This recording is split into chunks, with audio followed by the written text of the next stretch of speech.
malam hari, para gembala sedang menjaga binatang ternakan mereka.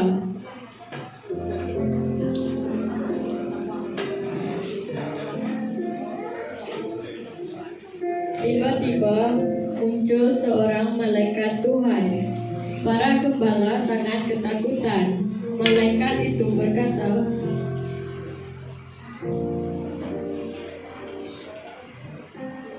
"Jangan takut, ada berita gembira bagi semua bangsa. Hari ini telah lahirnya Juru Selamat kita, Yesus Kristus di kota Daud."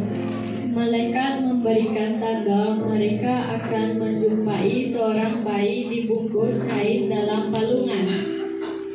Para gembala itu segera pergi ke Bethlehem untuk menjumpai bayi Yesus. Lalu para gembala itu tiba di tempat Maria melahirkan bayi Yesus. Mereka melihat bayi Yesus seperti yang dikatakan oleh para malaikat juga. Mereka menceritakan hal tersebut kepada Maria dan Yusuf.